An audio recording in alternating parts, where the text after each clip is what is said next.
శుభోదయం. ఋతువు తర్వాతి 4వ ఆదివారానికి మీ అందరికీ స్వాగతం. మన ఆరాధన క్రమాన్ని ప్రారంభించడానికి కారణం సంఘం అంతా కలిసి సంఘారాధన కీర్తన పుస్తకం నుంచి మొదటి కీర్తన, అన్ని కాలంలో ఉన్న యెహోవా నిన్నెన్న తరమాయో కన్న తండ్రి అనే కీర్తన పాడిన పిదప ఆరాధన క్రమాన్ని అనుసరిద్దాం. మనం కలిసి సంఘారాధన కీర్తన పుస్తకం నుంచి మొదటి కీర్తన పాడదాం. అన్ని కాలంబులనున్న యెహోవా నిన్నెన్న తరంబాయో కన్న తండ్రి వన్నెకెక్కిన మోక్షవాసాడి సన్నుతు లున్నతమయ్యుండ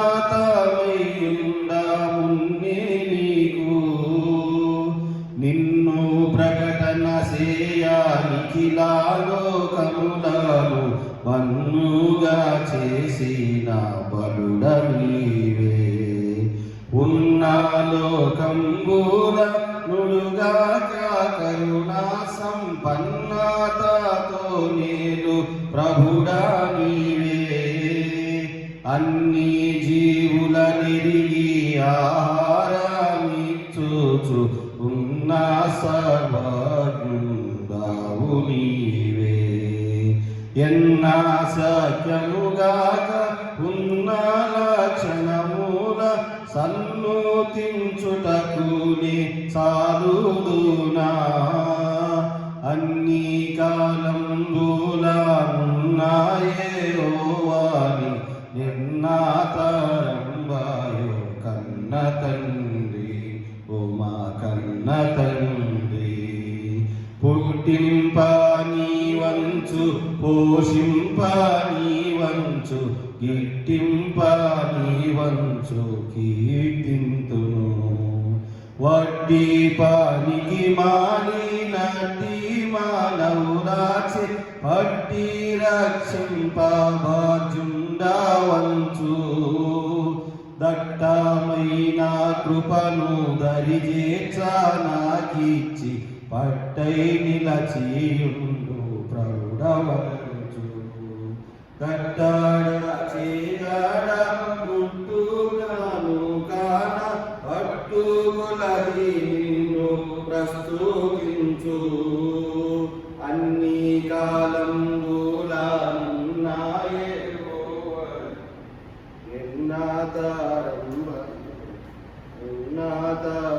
ఎన్నాతరంబాయో కన్న తండ్రి కారుణ్యానిధి నీవు కఠినాత్ముడను నేను భూరీశుద్ధుడవి పాపి నేను సారా భాగ్యుడ నీవు జగతిలో నాకన్న దారిద్రుడే లేడు తరచి చూడా అన్ని కాలంబులనున్నాయేవాని నిన్న తరంబాయో కన్న తండ్రి నిన్ను ప్రకటన సేయానికిలా లోకములను వన్నుగా చేసిన బలుడవీవే.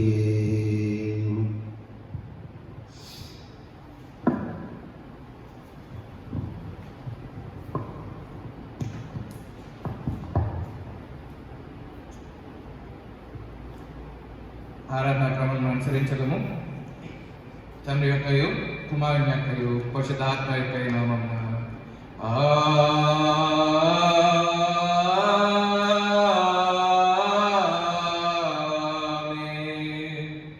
నీ వెలుగును నీ సత్యంను బయలుదేరచేయము.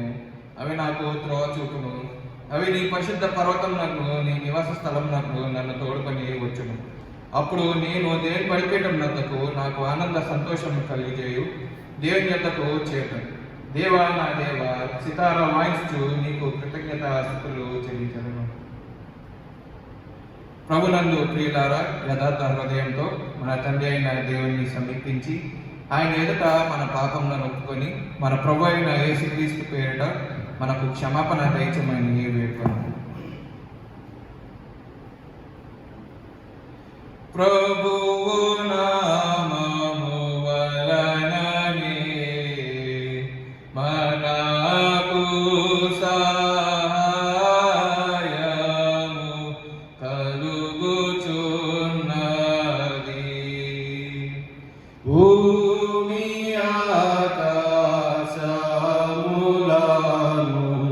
సృజించినవాడు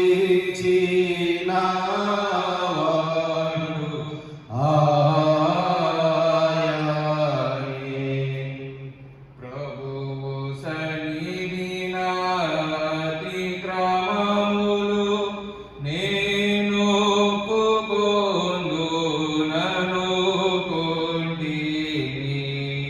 నీవు నా పాపదోషము పరిహరించి ఉన్నావు.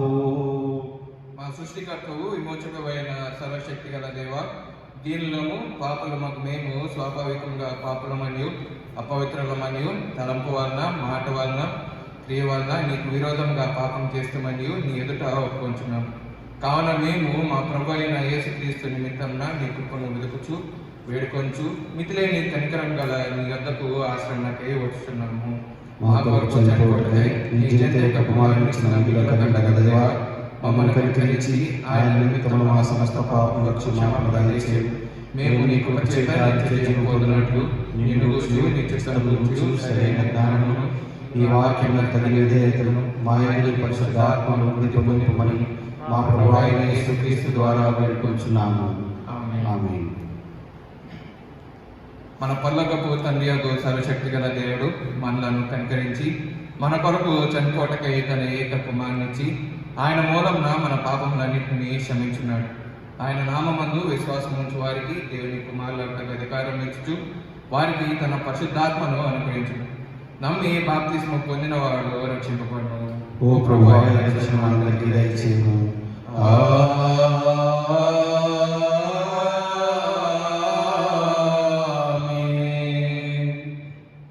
చైతం తర్వాత 4వ ఆదాము కొరకు ఏర్పాటు చేయబడినటువంటి ప్రారంభ గీతము. యెహోవా నాకు వెలుగును రక్షణై అన్నాడు, నేనెవరికి భయపడుదును? యెహోవా నా ప్రాణదుర్గము, ఎవరికి వేరుతను? దుష్టులను నన్ను బాధించు శత్రువులను నా మీదకి వచ్చినప్పుడు వారు తొట్టిల్లి కూలిరి. నాతో యుద్ధము చేయటకు దండు దిగినను నా హృదయము భయపడదు. ఇంత పర్యంతము ప్రారంభ గీతము. తండ్రి కుమారునికి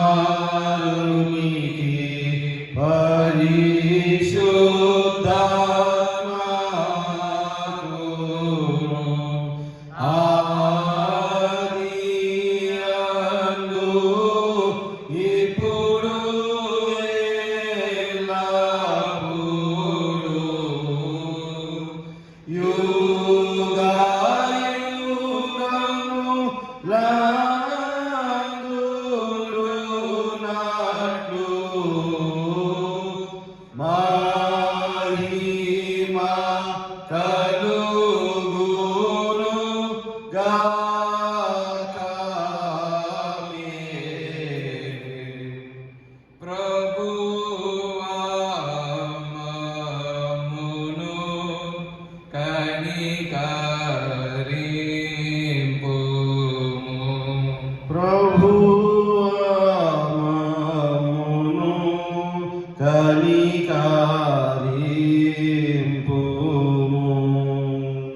క్రీస్తు మామును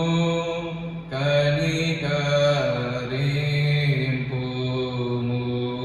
క్రీస్తు మమ్మును కనికరింపుము. ప్రభువా మమ్మును కనికరింపుము.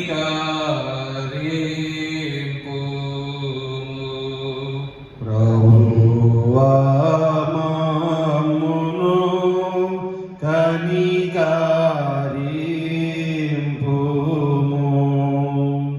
సర్వోన్నతమైన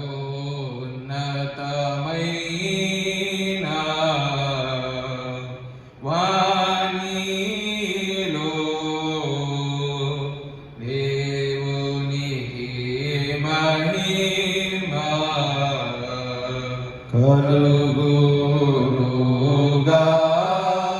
కలుగునుగాక. దేవునికి మహిమ కలుగునుగాక.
ప్రార్థించు.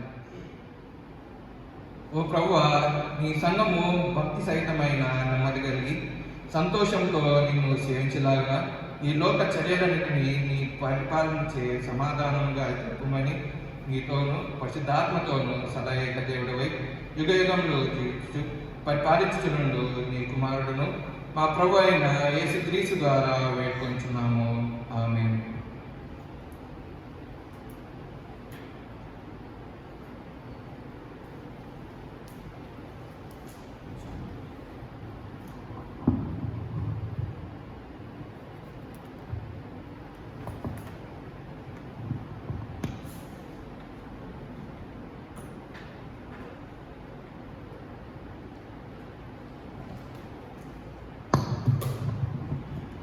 త్రిత్వం తర్వాతి 4వ ఆదివారం కొరకు ఏర్పాటు చేయబడినటువంటి పాఠ్యభాగాలు చదవగా విందాం. మొదటిగా పాత నిబంధన పాఠ్యభాగము.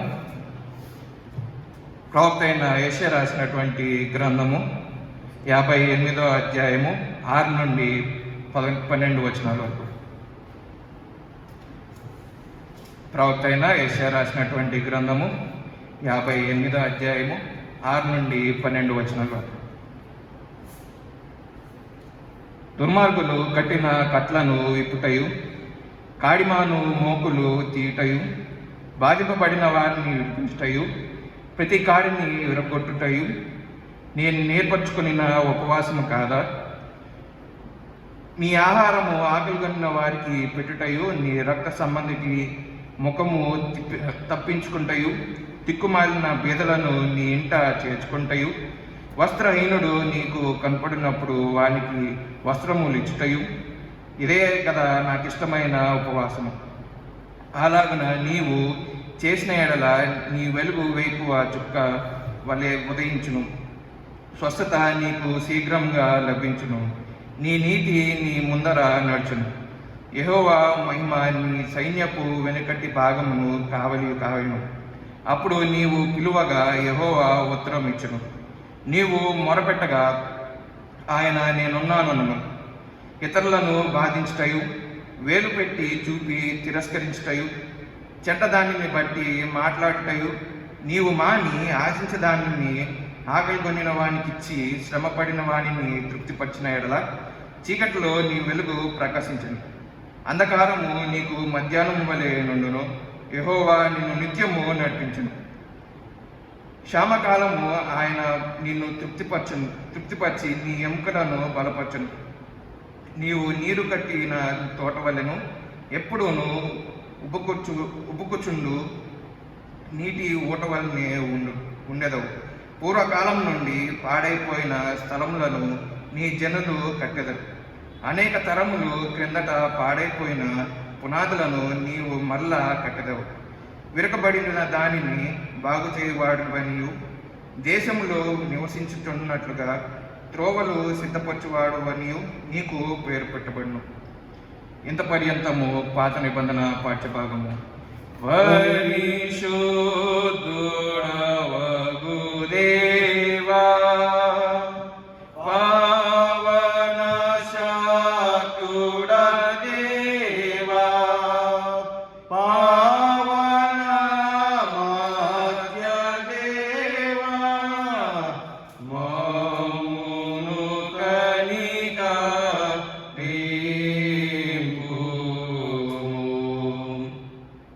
పత్రిక పాఠ్యభాగము. అపోస్తులైన పౌలు రోమీయులకు రాసినటువంటి పత్రిక 14వ అధ్యాయము 7 నుంచి 17 వచనాల వరకు. అపోస్తులైన పౌలు రోమీ సంఘానికి రాసినటువంటి పత్రిక 14వ అధ్యాయము 7 నుంచి 17 వచనాల వరకు ఈ విధంగా: మనలో ఎవడను తన కోసమే బ్రతకడు, ఎవడను తన కోసమే చనిపోడు. మనము బ్రతికినను ప్రభు కోసమే బ్రతుకుచున్నాము, చనిపోయినను ప్రభు కోసమే చనిపోచున్నాం. కాబట్టి మనము బ్రతికినను చనిపోయినను ప్రభువారమై ఉన్నాము. తాను మృతులకును సజీవులకును ప్రభువే యుండుటకు ఇందు నిమిత్తమే కదా క్రీస్తు చనిపోయి మరలా బ్రతికెను. అయితే నీవు నీ సహోదరునికి తీర్పుని తీర్చనేలా, నీ సహోదరుని నిరాకరింపనేలా మనమందరము దేవుని న్యాయపీఠము ఎదుట నిలుతుము.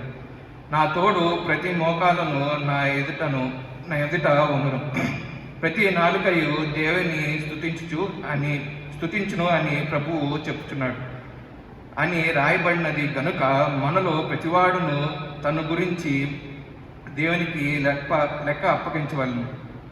కాగా మనం ఇక మీదట ఒకరికొకడు తీర్పు తీర్చుకుందాము. ఇది గాక సహోదరునికి అడ్డమైన ఆటంకమైనను కలుగు చేయకుండామని మీరు నిశ్చయించుకొనుడి.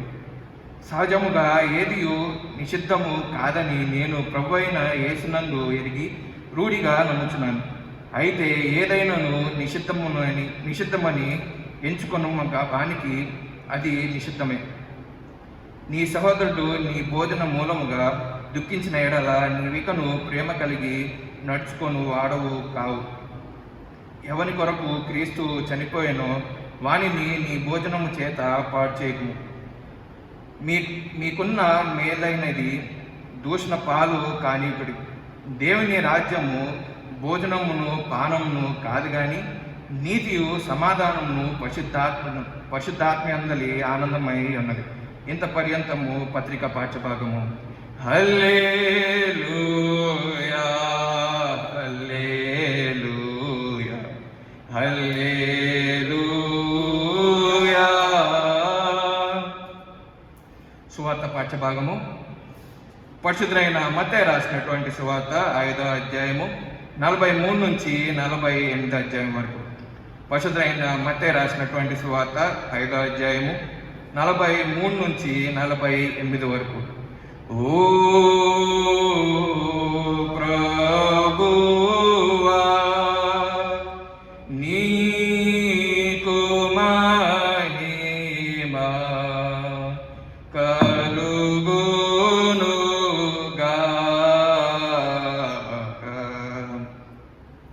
పరిశుద్ధైన మత్తయి రాసినటువంటి సువార్త 5వ అధ్యాయము 43వ వచనం నుంచి ఈ విధంగా ఉన్నది. నీ పొరుగువాన్ని ప్రేమించి నీ శత్రువును ద్వేషించుమని చెప్పబడిన మాట మీరు విన్నారు కదా. నేను మీతో చెప్పినదేమనగా, మీరు పరలోకమందున్న మీ తండ్రికి కుమారులై ఉన్నట్లు మీ శత్రువులను ప్రేమించుడి, మిమ్మును హింసించు వారి కొరకు ప్రార్థన చేయుడి. ఆయన చెడ్డవారి మీద మంచివారి మీదను తన సూర్యుని ఉదయింపజేసి నీతిమంతుల మీదను అనీతిమంతుల మీదను వర్షము కురిపించుచున్నాడు. మీరు మిమ్మును ప్రేమించి వారిని ప్రేమించిన ఎడల మీకేమి ఫలము కలుగును? సుంకరులను అలాగూ చేయుచున్నవారు కదా. మీ సహోదరులు మాత్రమే వందనం చేసిన ఎడల మీరు ఎక్కువ చేయుచున్నదేమి? అన్యజనులను అలాగూ చేయుచున్నారు కదా. మీరు పరలోకపు తండ్రి పరిపూర్ణుడు గనుక మీరును పరిపూర్ణులుగా ఉండెదరు. ఇంత పర్యంతము సువార్త పాఠ్యభాగము. ఓ క్రీస్తు నీకు స్తోత్రము కలుగునుగాక.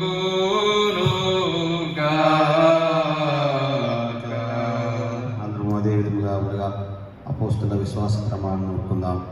భూమి ఆకాశం సృజించిన సర్వశక్తిగల తండ్రి అయిన దేవుని నేను నమ్ముచున్నాను. ఆయన ఏక కుమారుడును మన ప్రభు అయిన యేసుక్రీస్తుని నమ్ముచున్నాను. ఈయన పరిశుద్ధాత్మల గర్భము ధరింపబడి కన్యైన మరి పుట్టి పొంతి పిలాతు అధికారం కింద శ్రమపడి సిలువ వేయబడి చనిపోయి సమాధి చేయబడని అదృశ్య లోకములోనికి దిగినని చనిపోయిన వారి నుండి మునవున లేచి పరలోకమునికెక్కి సర్వశక్తిగల తండ్రి దేవుని కుడి చేతి వైపున కూర్చుని ఉన్నాడని సజీవులకును మృతులకును తీర్పు చేయుటకు అక్కడి నుండి వచ్చినని నమ్ముచున్నాను. పరిశుద్ధాత్మ నమ్ముచున్నాను. పరిశుద్ధ క్రైస్తవ సంఘం, పరిశుద్ధుల సహవాసము, పాప క్షమాపణయు, శరీర పునరుద్ధానము, నిత్య జీవమును ఉన్నవని నమ్ముచున్నాను. ఆమేన్.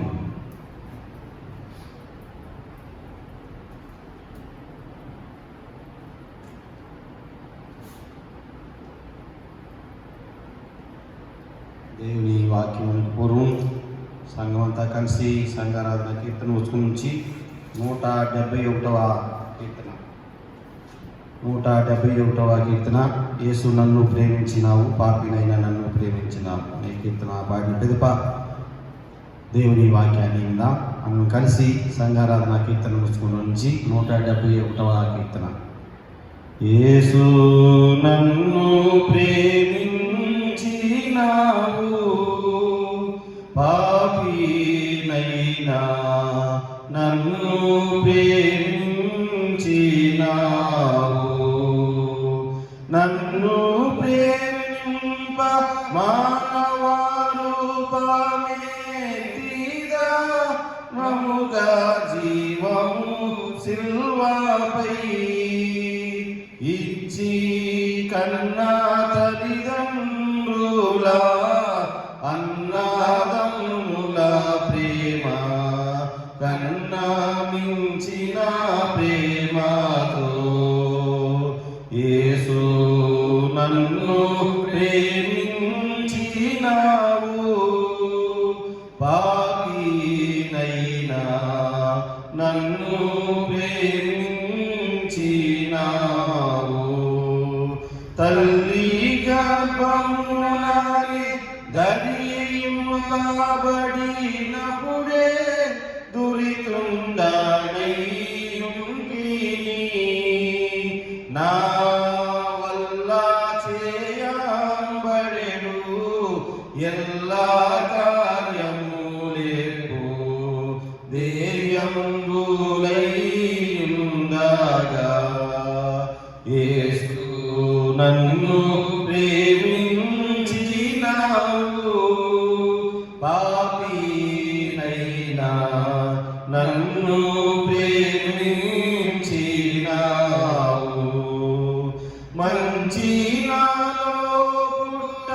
దంచు నీవెరిగిన మించ ప్రేమించినావు. ఎంత సత్యముగాని మంచి నాలో వెంచ మించి ప్రేమించినావు. యేసు నన్ను ప్రేమించినావు. పాపినైనా నన్ను ప్రేమించినావు. నన్ను ప్రేమింప నీకున్న కష్టములన్నీ మునే తెలిసి ఉంటివి. తెలిసి నన్ను ప్రేమింపని కున్న కారణమేమో అన్నా తెలియదు చిత్రము. యేసు నన్ను ప్రేమించినావు. పాపినైనా నన్ను ప్రేమించినావు. నా వంటి నరుడొకడు నన్ను ప్రేమించిన నా వలన ఫలము కోరు. నీ వంటి పుణ్యునికి నా వంటి పాపితో కేవలమే నీలేక యేసు నన్ను ప్రేమించినావు. పాపినైనా నన్ను ప్రేమించినావు.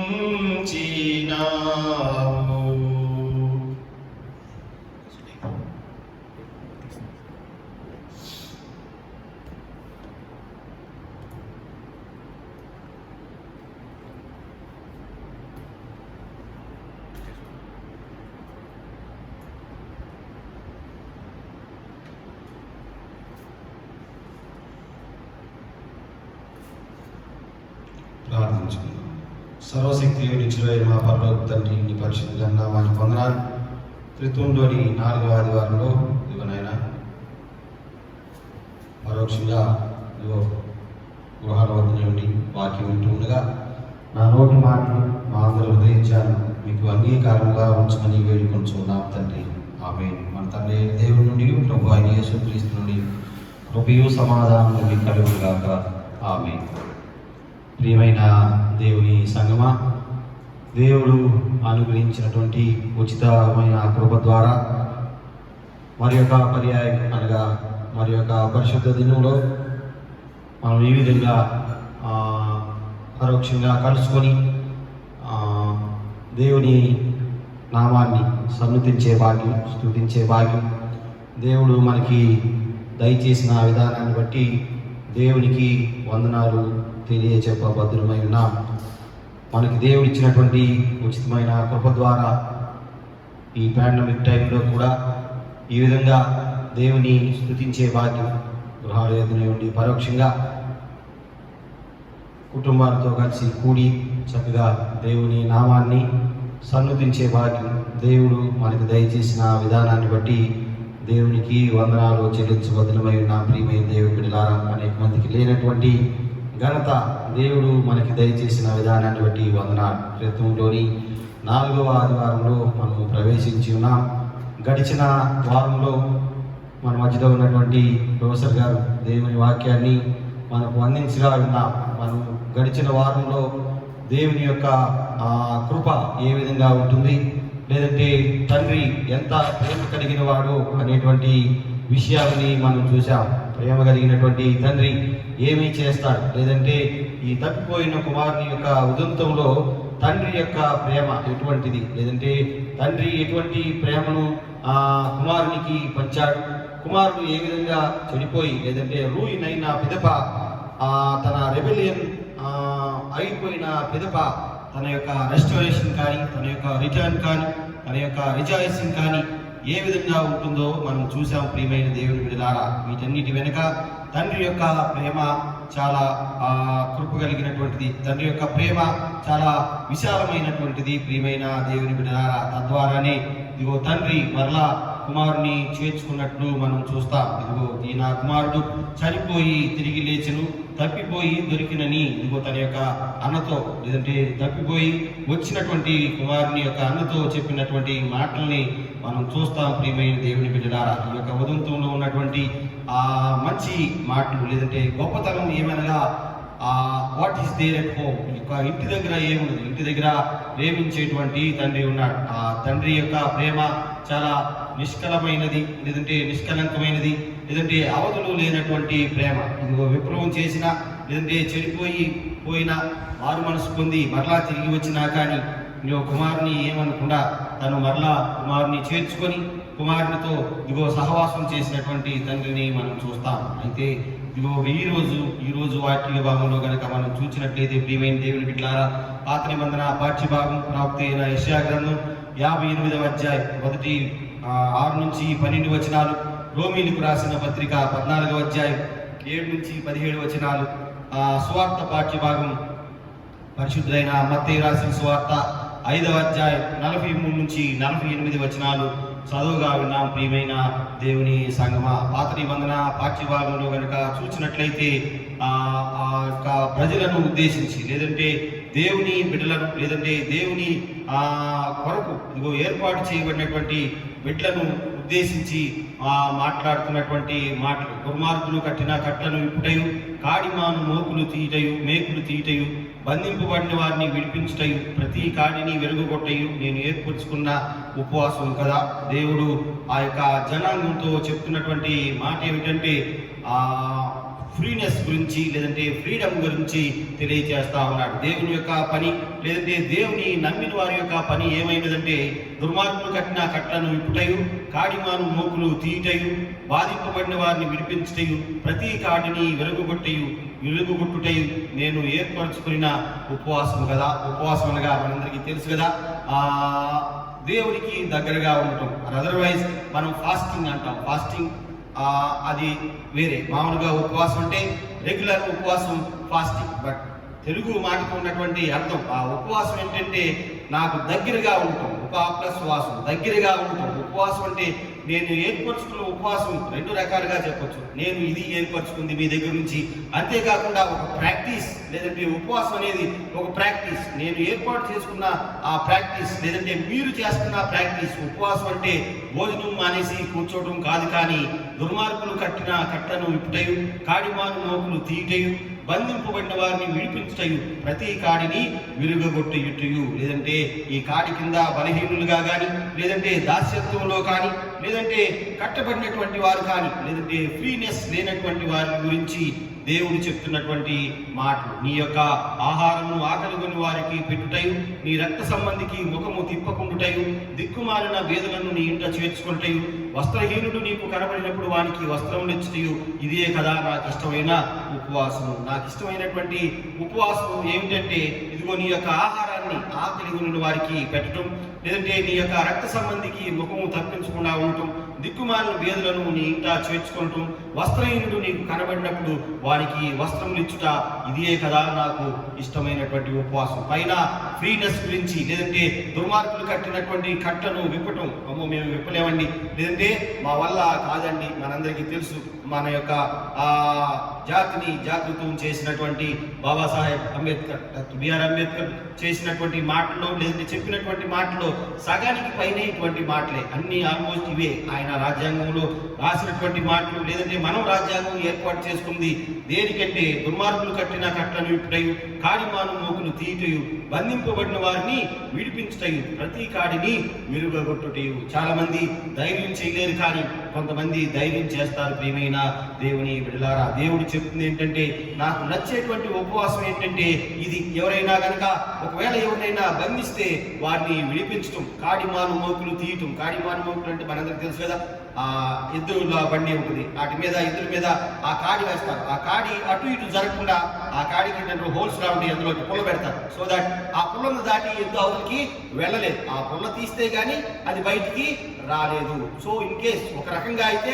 దాన్ని కట్టేసి ఉంచారు. దాన్ని విడిపించటమే నాకు ఈ యొక్క ఇష్టమైనటువంటి ఉపవాసం. లేదంటే బంధింపబడిన వారిని విడిపించుట నాకు ఇష్టమైనటువంటి ఉపవాసం. ప్రతి కాడిని వెలుగుగొట్టుట నేను ఏర్పరచుకున్నటువంటి ఉపవాసం. అంతేకాకుండా వీటితో పాటు ఇదిగో నీకు నచ్చినటువంటి విషయం, లేదంటే ఒక రకంగా ఈ పెద్ద పనులు నువ్వు చేయలేకపోయినా కింద పనినైనా నీవు చేయొచ్చు. అట్లీస్ట్ ఏం చేయగలవు అంటే, ఇదిగో ఏమి ఆహారం, నీకు ఎంత ఉంటే అంత, నీకు ఉన్నటువంటి ఆహారంలో కొంత ఆకలి కొనిన వానికి పెట్టడం, నీ రక్త సంబంధికి మొహం తిప్పకుండా ఉండటం, దిక్కుమాలిన బేదలను నీ ఇంట చేర్చుకోవటం, వస్త్రహీనుడు నీకు కనబడినప్పుడు వానికి వస్త్రములు ఇవ్వటం. ఇవన్నీ కూడా సాధారణమైన వాళ్ళు కూడా చేయగలిగినటువంటి పనులు. నీకు కలిగినటువంటి వాటిలోనే నేను మార్నింగ్ వాకింగ్ చేస్తూ ఉన్నప్పుడు ఈ వారంలోనే ఒక విచిత్రమైన సంగతి చూశాను.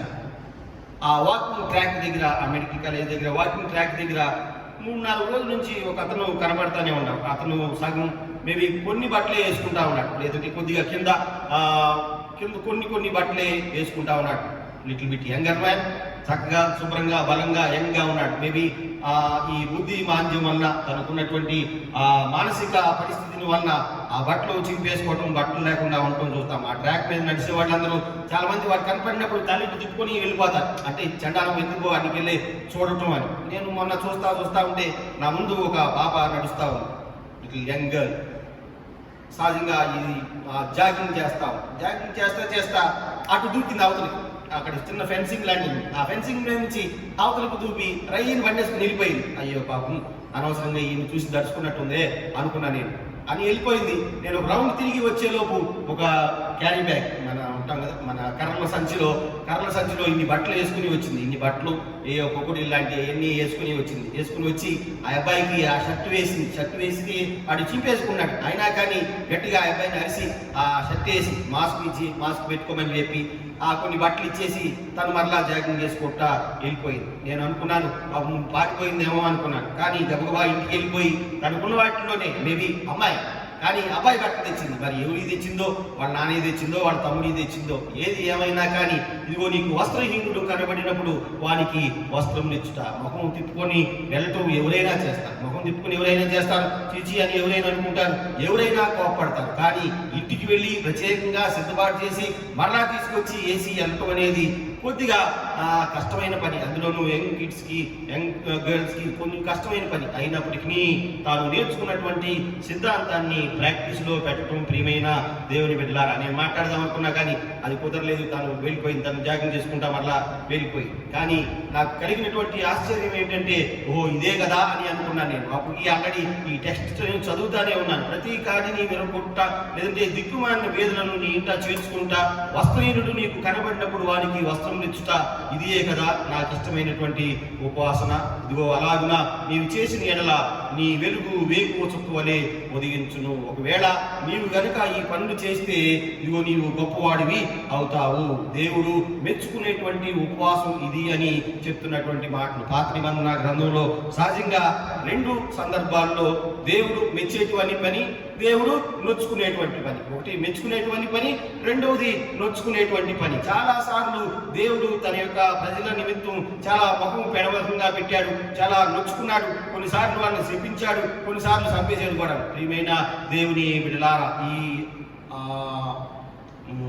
లేవీకాండం 10వ అధ్యాయం మొదటి 4 వచనాల్లో కనుక చూసినట్లయితే అక్కడ ఒక సంఘటన చూస్తాం. అక్కడ అహరోను చూస్తాం. యాజకుడైనటువంటి అహరోను కుమారులు, 2 కుమారులు మనందరికీ చదివినప్పుడు చిన్నప్పటి నుంచి చదివినటువంటి వాక్య భాగం ఇది. నాదాబు మరియు అబీహు. నాదాబు అబీహుల్ని అగ్ని దిగి వచ్చి వాళ్ళిద్దరినీ కాల్చివేసింది. ఇద్దరు కూడా చనిపోయారు.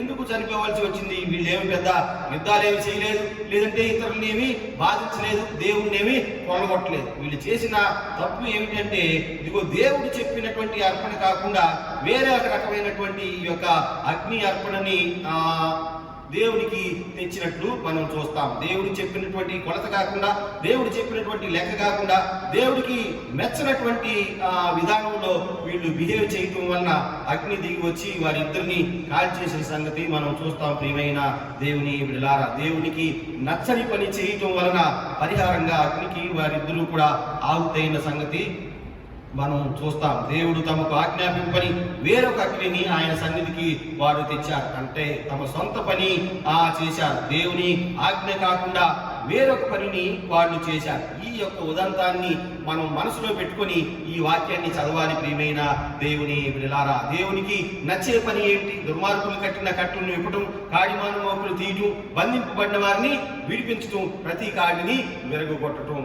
ఇవి కొద్దిగా పెద్ద పనులు అనుకుంటే దానికి ఇంకా మిగిసాయి. ఒకవేళ ఇలాంటి గొప్ప గొప్ప పనులు చేయలేకపోయినా మనం అట్లీస్ట్ చేయగలిగినటువంటి పని నీ ఆహారము ఆకలి గురిన వానికి పెట్టడం, రక్త సంబంధికి ముఖము తిప్పకుండా ఉండటం, దిక్కుమాలినటువంటి వారిని పేదల్ని ఇదిగో మనం ఎక్కడన్నా చేర్చుకోవటం, లేదంటే వస్త్రహీనుడు మనకి కనపడినప్పుడు వానికి మన దగ్గర ఉన్న వస్త్రాల్లో ఏదో ఒకటి ఇవ్వటం. ఇది దేవునికి ఇష్టమైనటువంటి ఉపవాసం. అలా గనక చేసినట్లయితే ఇన్ కేస్ దేవుడు మెచ్చేటువంటి ఈ పని చేస్తే అప్పుడు ఏమవుతుందంటే స్వస్థత నీకు శీఘ్రముగా లభించును, నీ నీతి నీ ముందర నడుచును, యెహోవా మహిమ నీ సైన్యపు వెనకటి భాగమున కావలి కాయను. అప్పుడు నీవు పిలవగా యెహోవా ఉత్తరమిచ్చును, నీవు మొరపెట్టగా ఆయన నేను ఉన్నానను, ఇదిగో నేను ఉన్నానను, ఐఎమ్ హియర్, ఇదిగో నేను ఇక్కడే ఉన్నానని నీ మాట దేవుడు వింటాడు. అంతేకాకుండా స్వస్థత నీకు శీఘ్రంగా వస్తుంది. నీ ముందు దేవుని సన్నిధి ఉంటుంది, నీ వెనక దేవుడు కావలా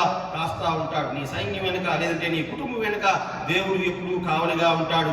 అప్పుడు నీవు పిలువగా యెహోవా ఉత్తరమిచ్చును, నీవు మొర్రపెట్టగా ఆయన నేను ఉన్నానని అనును. ఇతరులను బాధించుటయు, వేలు పెట్టి చూపి తిరస్కరించుటయు, చెడ్డదారిని బట్టి మాట్లాడుటయు నీవు మాని, ఆశించిన దానిని ఆకులు గనిన వానికి ఇచ్చి, శ్రమపడిన వారిని తృప్తిపరచని ఎడల చీకటిలో నీ వెలుగు ప్రకాశించును. చీకటిలో నీ వెలుగు ప్రకాశిస్తుంది. ఇదిగో క్షామకాలంలో, లేదంటే కరువు కాలంలో, అదర్వైజ్ పాండమిక్ టైంలో ఆయన నిన్ను తృప్తిపరచి నీ ఎముకలను బలపరచును. నీవు నీరు కట్టిన తోట వలెను, ఎప్పుడు ఉబుకుచుండెడి నీటి ఓట వలెను ఉండు.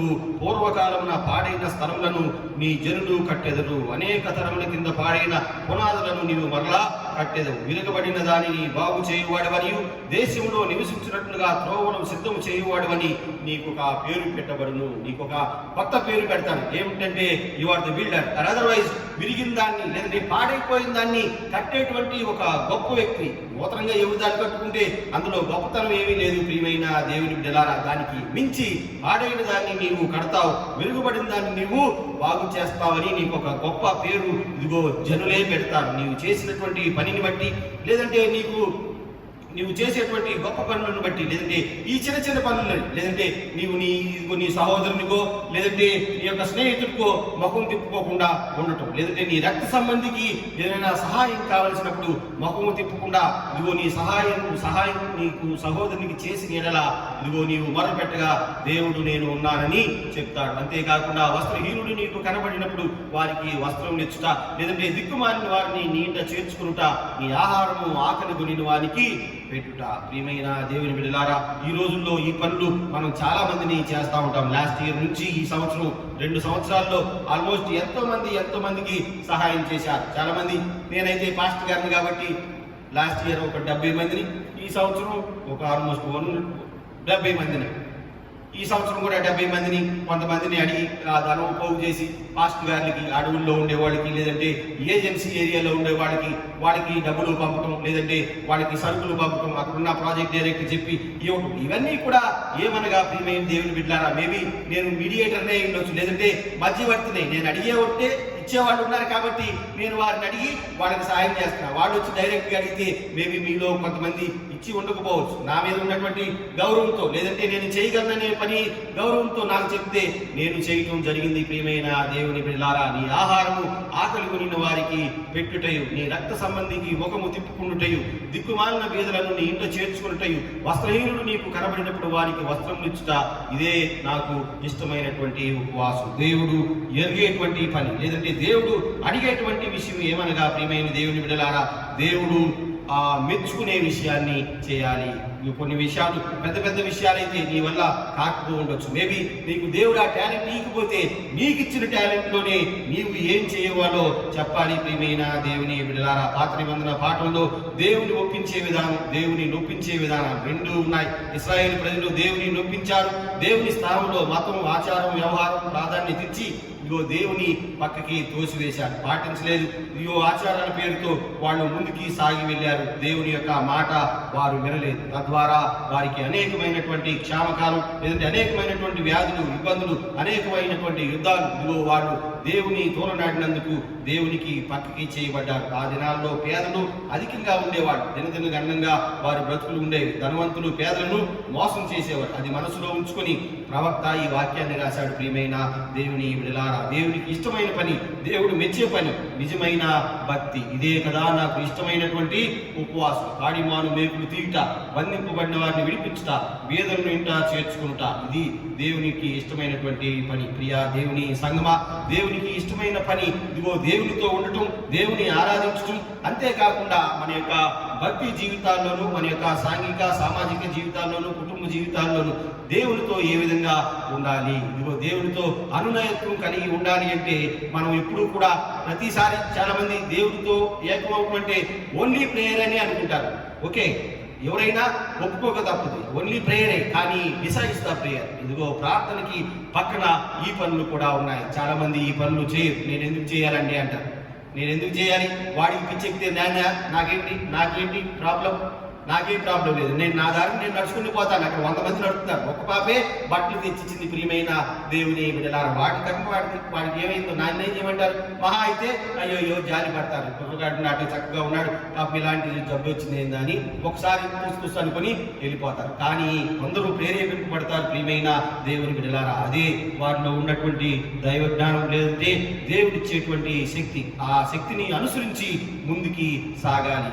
నీతియు సమాధానము పరిశుద్ధాత్మ. దేవుని రాజ్యం అనగా ఇదిగో నీతియు సమాధానము పరిశుద్ధాత్మ ఎందరి ఆనందము. ఈ మూడిట్లో ఆనందం ఉందని పౌలు కూడా చెప్తా ఉన్నాడు. పరలోక రాజ్యం అంటేనో, లేదంటే దేవుని రాజ్యం అంటే, లేదంటే క్రైస్తవ జీవిత విలువలో ఏమనగా పత్రికా పాఠ్యభాగంలో మనం చూస్తాం. పౌలు చెప్తూ ఈ మాటని చాలా చక్కగా విశదీకరిస్తాడు. పోయిన వారం పాస్టర్ గారు కూడా, అయ్యగారు కూడా చాలా క్లియర్ గా పౌలు యొక్క సిద్ధాంతం గురించి తెలియజేశాడు. ప్రియమైన దేవుని బిడ్డలారా, సహజంగా ఏది నిషిద్ధము కాదని నేను ప్రభు అయిన యేసునందు ఎరిగి రూఢిగా నమ్ముచున్నాను. అయితే ఏదైనా నిషిద్ధమని ఎంచుకుని వారికి అది నిజముగా నిషిద్ధమే. నీ సహోదరుడు భోజన మూలముగా నీ ఎడల ఇదిగో నీవు ఇక ఆ ప్రేమలోనే నడుచుకోవాలి. నీవు ఆ భోజనాన్ని చేయటానికి వీల్లేదు. ఒకవేళ నీ సహోదరుడు నీ భోజనాన్ని గురించి ఏడుతా ఉన్నాడనుకోండి, ఆ భోజనం నీకు వీలు కాదు. నీవు దాన్ని కొద్దిగా మార్చి నీ సహోదరుడు ఏడవకుండా ఉండేలాగా నీవు దాన్ని తీసుకోవాలి. బ్రతికినను క్రీస్తు కొరకే, చనిపోయినను క్రీస్తు కొరకే. ఈ మాటలు క్రైస్తవుని యొక్క, లేదంటే క్రైస్తవునికి క్రీస్తుకు కలిగిన అనునయత్వాన్ని తెలియపరుస్తాయి. ప్రియమైన దేవుని బిడ్డలారా, అంతేకాకుండా క్రైస్తవులు అనగా క్రీస్తుని కలిగిన వారంగా కొరింథీయులకు రాసిన మొదటి పత్రిక 6వ అధ్యాయం 20వ వచనం, విలువ పెట్టి కొనబడిన వారు కనుక మీ దేహముతో దేవుని మహిమపరచుడి. మీరు విలువ పెట్టి కొనబడిన వారు మనుషులకు దాసులు కాకండి. లేదంటే వేరే పనులకు మీరు దాసులు కాకండి, కానీ దేవుడు మెచ్చుకునే పనులకి మీరు దాసులుగా ఉండండి. లేదంటే దేవుడు ఏ పనులను మెచ్చుకుంటాడో ఆ పనులకి మీరు దాస్యత్వం చూపండి, కానీ లేదంటే ఆ పనులను అడాప్ట్ చేసుకోండి. కానీ మీ సొంత పనులను మీరు అడాప్ట్ చేసుకోవడానికి వీల్లేదు. అందున అవి అడాప్ట్ చేసుకున్నాక ఇవే మంచివని వాటి గురించి మనం ప్రసంగాలు అసలు చేయకుండా ఉండాలి. ప్రియమైన దేవుని బిడ్డలారా, ఒకవేళ కుదరలేదా, నాకు కుదరలేదండి, మేబీ ప్రయత్నం చేస్తా, నా గురించి ప్రార్థన చేయండి, నేను కూడా ప్రార్థన చేసుకుని ఒక ప్రయత్నం అనేది మొదలు పెడతా. ఒకటి తర్వాత ఒకటి చేసుకుంటా వెళ్ళటమే ప్రియమైన దేవుని బిడ్డలారా. మనము, లేదంటే సంఘము విలువ పెట్టి కొనబడిన వారు కాబట్టి ఆ జీవితంలో ఒక నమ్మకత్వమైనటువంటి జీవితాన్ని మనం జీవించాలి. అందరికీ ఒకే సామర్థ్యం లేదు ప్రియమైన దేవుని బిడ్డలారా. జీవితం మనకు లేదంటే జీవితం మన సామర్థ్యం కొలది మనకు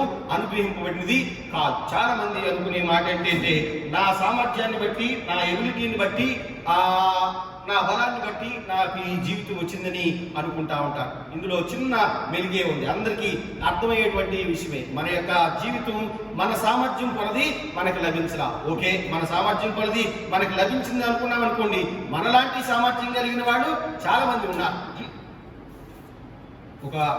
ఎవరన్నా మంచి గొప్ప టీచర్ ఉన్నారనుకోండి, ఎంఎస్సి బిఈడి చదివాడు అనుకోండి, తనకి మంచి స్టేట్ అవార్డు వచ్చింది, మంచి ఎబిలిటీ ఉన్నాడు, లేదంటే ఉత్తమ ఉపాధ్యాయుడని బిరుదు వచ్చింది. కానీ ఇంకా ఎంఎస్సి బిఈడి చదివిన వాళ్ళు ఎవరు లేరా? టీచర్స్లో వాళ్ళు ఒక్కళ్ళే ఉన్నారా? వాళ్ళ ఒక్కరికే ప్రైజ్ రావడానికి స్టేట్లో ఎన్ని వేల మంది ఉంటారు? మహా అయితే ఆ రోజు ఇచ్చేది ఒక 10 మందికి ఆ సర్టిఫికెట్, లేదంటే ఒక 100 మందికి. 100 మంది ఉన్నారా టీచర్స్? లేదంటే అటువంటి సామర్థ్యం కలిగిన వాళ్ళు 100 మంది ఉన్నారా? చాలా మంది ఉన్నారు. కానీ ఆ సామర్థ్యం మనకి దేవుని కృప వలనే లభించింది. ఇది దేవుని కృప వలన లభించినటువంటి సామర్థ్యం.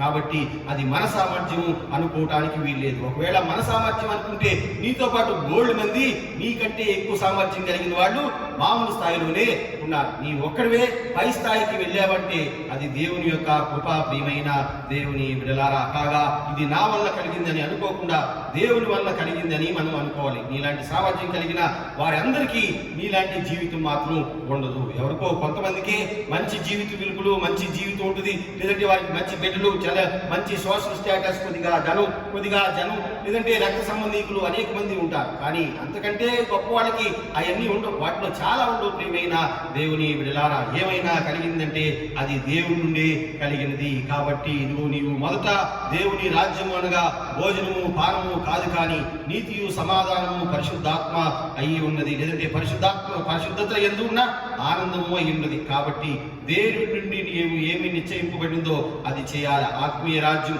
ఈ రాజ్యము ప్రత్యేకత ఏమిటంటే దేవునికి అనుసంధానం చేయబడింది, నీతి కలిగినది, శాంతి కలిగినది, ఆనందం కలిగేటువంటి విషయాలు ఇందులో ఉంటాయి. కాబట్టి ఇదిగో నీవు తీర్పు తీర్చకుండా సహోదరునికి ఇతరులకు ఆటంకం ఏమైనా కలుగు చేయకుండా ఉండాలి. బ్రతికినా క్రీస్తు కొరకే, చనిపోయినా క్రీస్తు కొరకే. అక్కడ చెప్పబడినటువంటి ఆ మాటలు మనం చదివాం కదా, మనలో ఎవడును తన కోసమే బ్రతుకుడు, ఎవడును తన కోసమే చనిపోడు. మనం బ్రతికినను ప్రభు కోసమే బ్రతుకుచున్నాము, చనిపోయినను ప్రభు కోసమే చనిపోవచ్చున్నాము. కాబట్టి మనం బ్రతికినను చనిపోయినను ప్రభు వారము అయి ఉన్నాము. 2 ఎండ్స్ క్లియర్ గా పౌలు చెప్తా ఉన్నాడు. బ్రతికినా ప్రభు కోసమే. నువ్వు పుట్టావంటే ఊరికే ఏమీ పుట్టలేదు, నువ్వు పుట్టావంటే ప్రభు కోసమే పుట్టావు, చనిపోయినా ప్రభు కోసమే చనిపోతున్నావు. అంటే నీ స్టార్టింగ్ ఎండింగ్ 2 కూడా మర్చి చేసి చెప్తా ఉన్నాడు. కాబట్టి మనం బ్రతికినాను చనిపోయిన వారును క్రీస్తు కొరకే చనిపోతా ఉన్నాం. ఎవరు ఊరికినే పుట్టరు, ఎవరు ఊరికినే చనిపోరు. ప్రతి వానికి ఇదిగో దేవుడు ఒక పనిని అప్పచెప్తున్నాడు అని చెప్పడానికి పౌలు ఈ మాటలు వాడాడు. ప్రియమైన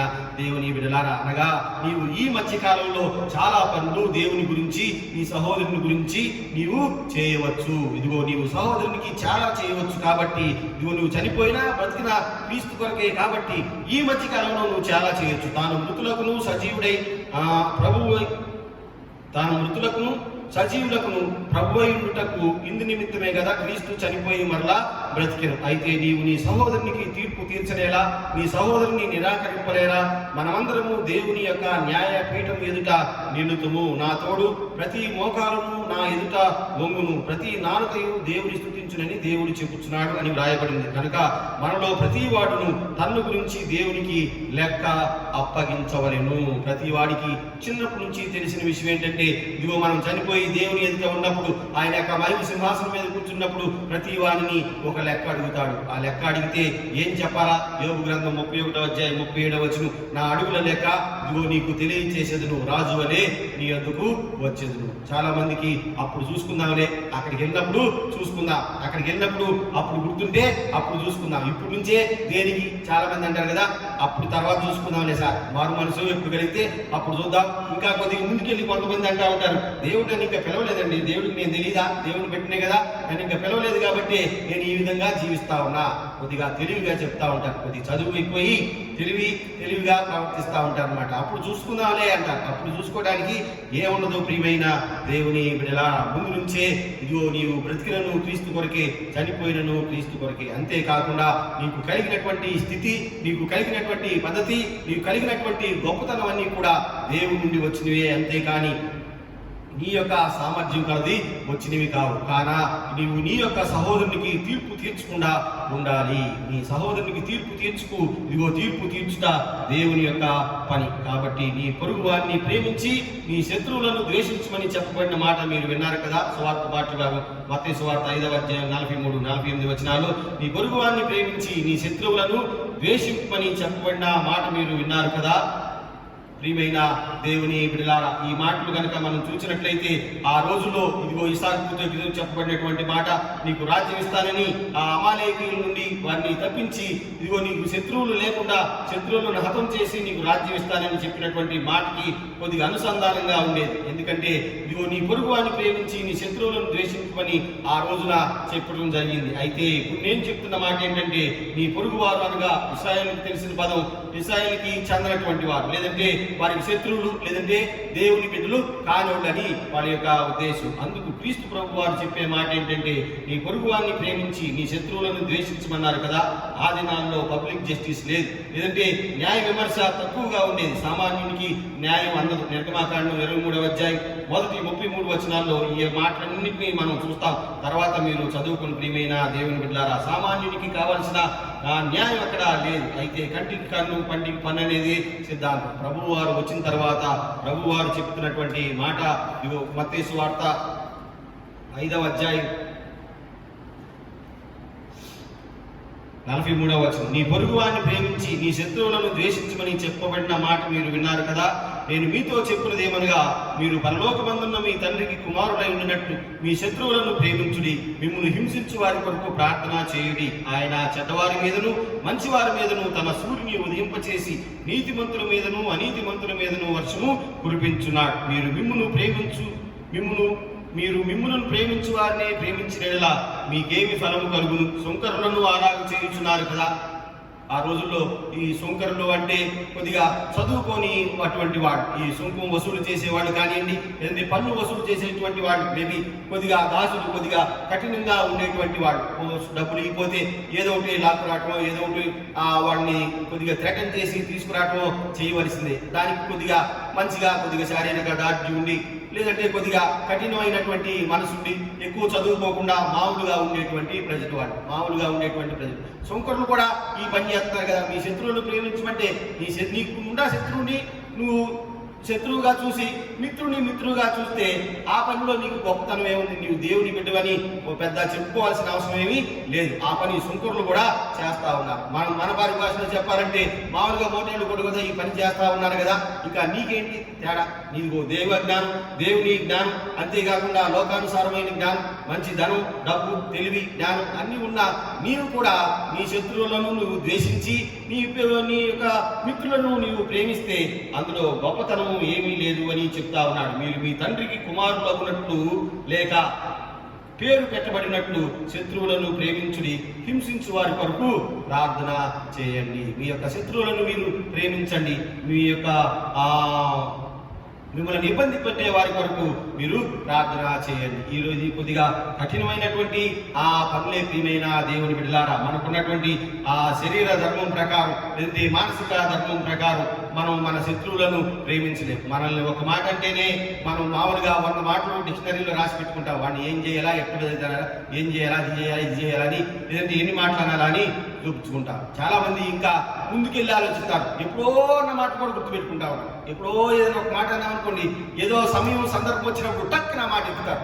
నాకు గుర్తుండలేదు, చాలా మంది గుర్తుండిపోయి టక్కని ఎత్తారు. అప్పుడు నువ్వు ఇటు అన్నావుగా, ఇప్పుడు ఏమైంది అని అడుగుతారు. అప్పుడు అన్న మాట ఎప్పుడో 4-5 సంవత్సరాల క్రితమో, లేదంటే 10 వారాలు 15 వారాల క్రితమో ఏదో ఒక మాట అన్నాం అనుకోండి, మనకి అప్పుడు ఖండించరాడు, లేదంటే అప్పుడు చెప్పరు. ఆ మాట గుర్తుపెట్టుకొని సమయం వచ్చినప్పుడు అడుగుతారు. అంటే ఇంతకాలం నీవు ఆ మనసును మాటలో పెట్టుకున్నావంటే నన్ను చాలా శత్రువుగా నువ్వు చూసినట్లే. అలాగా కాదు ప్రియమైన దేవుని బిడ్డలారా, ఎప్పుడు గనక మనకి ఇబ్బంది కలిగితే అప్పటికప్పుడే ఇదిగో సహోదరుడా నీవు నన్ను దూషించినేలా, లేదంటే సహోదరుని నీవు హింసించినేలా, ఇదిగో సహోదరుడా నీవు చెప్పిన మాటలో కొద్దిగా తప్పుంది, నా మనసుకి కొద్దిగా నొప్పి కలిగేలాగా మాట్లాడుతున్నా. ఒకవేళ నీకు వీలైతే ఆ మనసులో ఆ మాటల్ని మార్చి చెప్పు, లేదంటే కొద్దిగా మెత్తగా చెప్పు, లేదంటే నాకు సహాయకారిగా నీవు ఉండవు. అంతేగాని నన్ను నీవు శత్రువుగా చూడవద్దు అని చెప్పాలి. ప్రియమైన దేవుని బిడ్డలారా, చిన్నప్పుడు పద్యం కదా, మనందరికీ తెలుసు. ఉపకారికి ఉపకారం విపరీతం కాదు చేయ, అపకారికి ఉపకారం నెపమెన్నకు చేయవాడు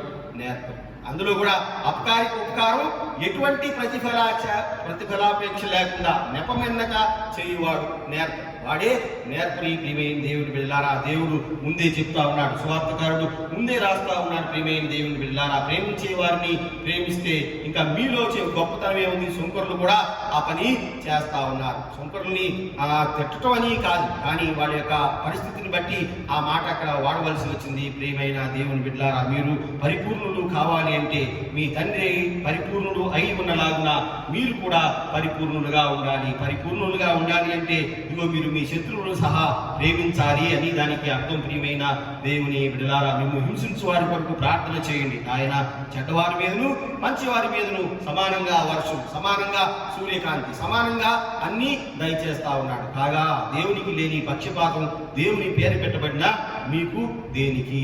దేవునికి లేని పక్షపాతం దేవుని పేరు పెట్టబడిన మీకు దేనికి అని ఇక్కడ దేవుడు చెప్తా ఉన్నాడు. ప్రియమైన దేవుని బిడ్డలారా, మీరు ఇంకా ఎక్కువ చేసేది ఏముంది? ఇంకా మీరు ఇంకా ఎక్కువ చేసేది ఏముంది? లోకం అంతా ఇదే విధంగా ఉంది కదా. సో మీరు ఇంకా ప్రత్యేకింపబడిన వారు ఏ విధంగా అవుతారు? మీరు ప్రత్యేకింపబడిన వారు అయి ఉండాలి అంటే ఒక ప్రత్యేకతను సంతరించుకోవాలి. అది ఏమనగా ఆడి మానుమేకుడు తీయటం కానీ, లేదంటే ఇవి ఆకలి కొనిన వాడికి ఆకలి పెట్టడం, ఆహారం ఇవ్వటం కానీ, లేదంటే అవసరంలో ఉన్న వాడికి సహాయం చేయటం కానీ, బై వర్డ్ ఆర్ డీడ్, మాట సహాయం కానీ, లేదంటే చేతితో సహాయం కానీ, లేదంటే ఎటువంటి ఆర్థిక సహాయం కానీ చేయటం ద్వారా ఇదిగో నీ తండ్రి నీకు ఇచ్చిన దానికి పరిపూర్ణతను మనం ఇవ్వాలి.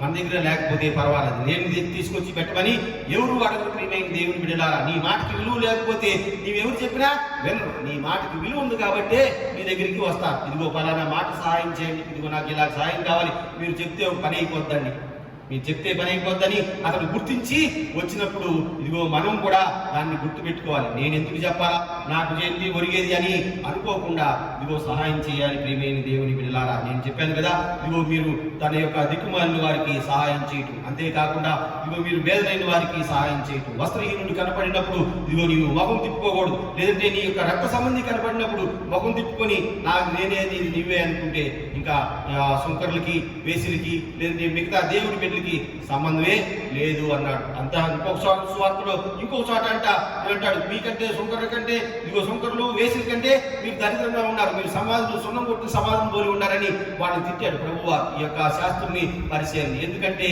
మీ నీతి మీరు శాస్త్రులు పరిచయులు అన్నంతగా లేదు, వేరే రకంగా ఉన్నది. ఒకవేళ మీకు శాస్త్రం తెలిస్తే, ఒకవేళ మీకు దేవుడు తెలిస్తే మీ యొక్క ప్రవర్తన వేరేగా ఉండాలి. అందుకే వారిని సొమ్ము కొట్టిన సమాధానం అన్నాడు. ఆ మాటకి వాళ్ళకి చాలా పాపం వచ్చింది. ప్రభు వారిని సిలువేసిన దాకా వాళ్ళు వదిలిపెట్టలేదు. అది దేవుని చిత్తం అనుకోండి.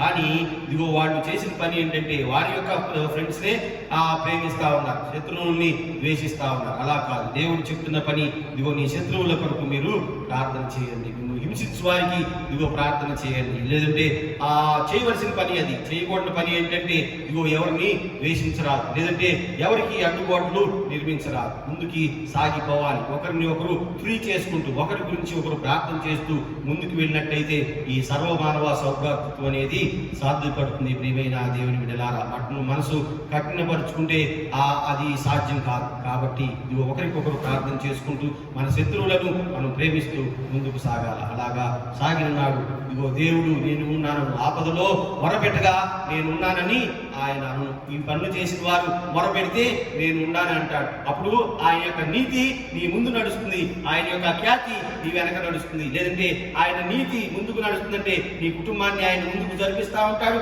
నీవేదైనా ఇబ్బంది పడితే వెనక నుండి ఆయన పట్టుకుంటాడు.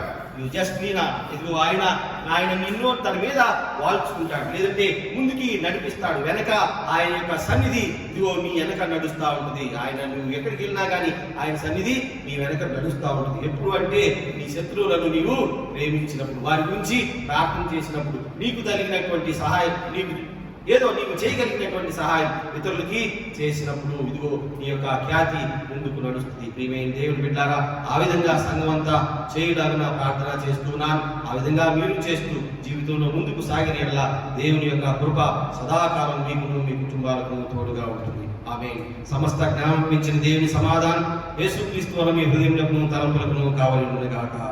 ఆమేన్. దేవానాయందు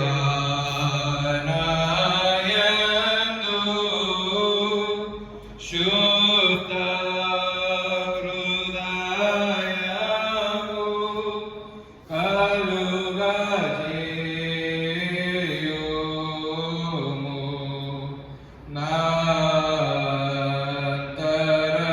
నాంతరంగములో స్థిరమైన మనసులు తనముగా పుట్టించుము. నీ సన్నిధానములో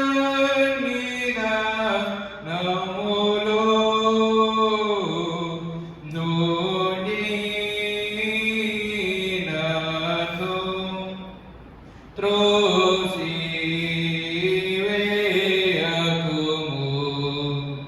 నీ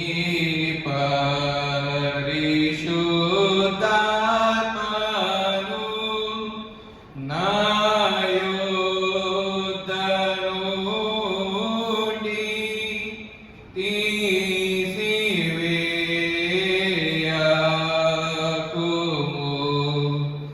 నీ రక్షణ నందము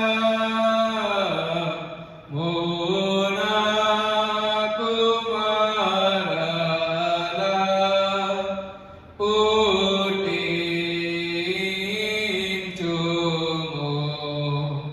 సమ్మతి గల మనసు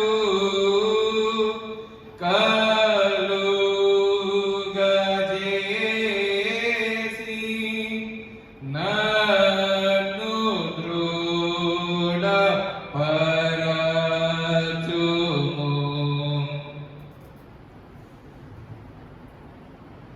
ప్రియమైన దేవుని సంగమా, అందరూ క్షేమంగా ఉన్నారని తెలుస్తున్నాం.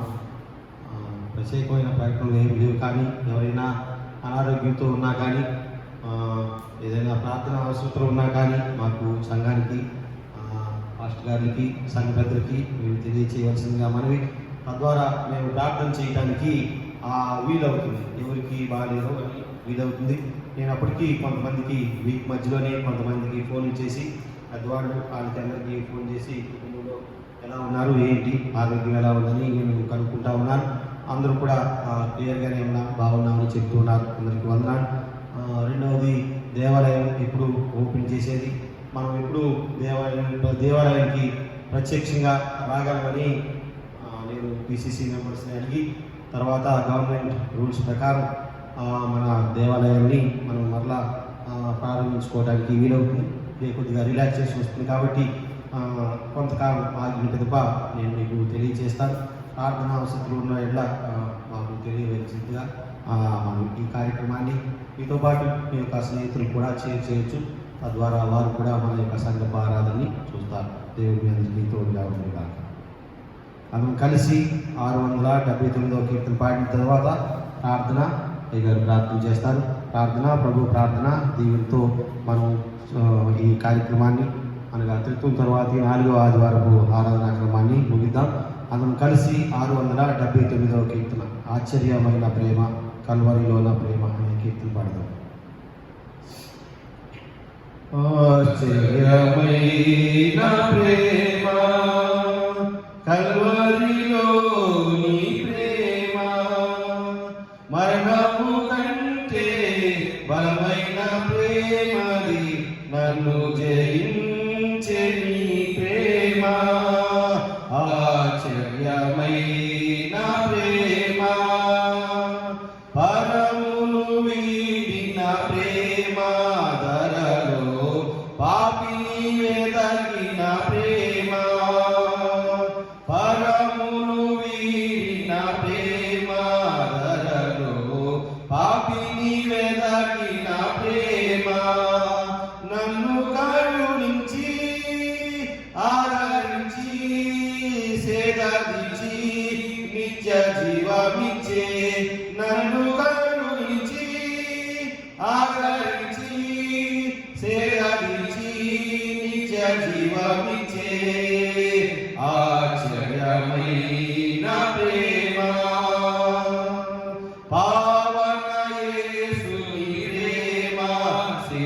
సిలువలో పాపిని మోసిన ప్రేమ, పావన యేసుని ప్రేమ, సిలువలో పాపిని మోసిన ప్రేమ, నాకై మరణించి జీవమిచ్చి జయమిచ్చి తన మహిమనిచ్చే, నాకై మరణించి జీవమిచ్చి జయమిచ్చి తన మహిమనిచ్చే, ఆశ్చర్యమైన ప్రేమ. ఒక్క నిమిషం, ఈ పాట ఇక్కడ పేరు లేదు, మన జక్కి దేవరాజు గారు, జక్కి దేవరాజు గారు వారు మన సంఘ సభ్యులే. మనం చాలాసార్లు వాక్యంలో చెప్పారు. వాళ్ళ అబ్బాయి సునీల్ రాకి, వాళ్ళ పిల్లలు, వాళ్ళందరూ మన చర్చికి వచ్చే పిల్లలందరూ కూడా. వాళ్ళ తాత ఆయన దేవరాజు గారు ఆల్మోస్ట్ ఒక 60 సంవత్సరాలు ఆయన ఇవాంజలికల్ యూనియన్ ఈయూలో పనిచేసి ఎన్నో వందల పాటలు రాశారు. ఈ కీర్తన పుస్తకం, ఈ పాట మీద నేను చూడలేకపోయి, చిన్న కీర్తన పుస్తకంలోనే ఉంది అనుకుంటాను. కానీ చాలా గొప్పవారు వారి మన సంఘ సభ్యులు అనేందుకు సంతోషం. మరలా పాడతాం. ఆశ్చర్యమైన ప్రేమ, కల్వరిలో నీ ప్రేమ, మరణము కంటే బలమైన ప్రేమది, నన్ను జయించే నీ ప్రేమ, శ్రమలు సహించిన ప్రేమ, నాకై శాపములోచిన ప్రేమ, శ్రమలు సహించిన ప్రేమ, నాకై శాపములోచిన ప్రేమ, విడనాడని ప్రేమది, ఎన్నడూ ఎడబాయదు, విడనాడని ప్రేమది, ఎన్నడూ ఎడబాయదు, ఆశ్చర్యమైన ప్రేమ,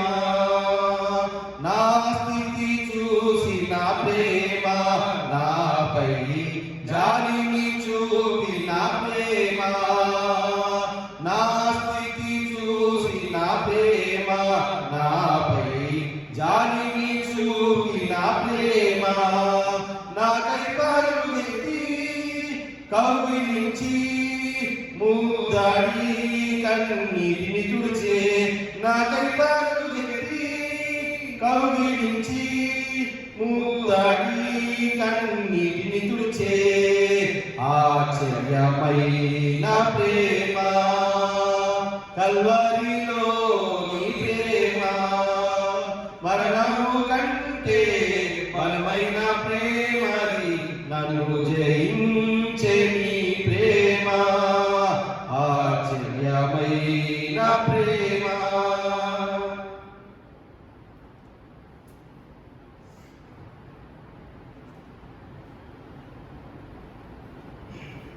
ప్రార్థించుకుందాం. స్థులకానుమతులైన మా ప్రియ పరలోకపు తండ్రి, పరలోకపు రాజా, ఈ యొక్క ఉదయకాల సమయంలో మన నైనత్వం తర్వాత 4వ ఆదివారంలో మీ విధంగా చేరి మిమ్మల్ని స్తుతించుటకు కొద్ది సమయం మీ యొక్క వాక్యాన్ని వినటానికి మీరు ఇచ్చినటువంటి కృపను బట్టి మీకు వందనాలు చెల్లిస్తున్నాం. కృపలైనటువంటి దేవా, మీరు మా యొక్క జీవితాల్లో చేసినటువంటి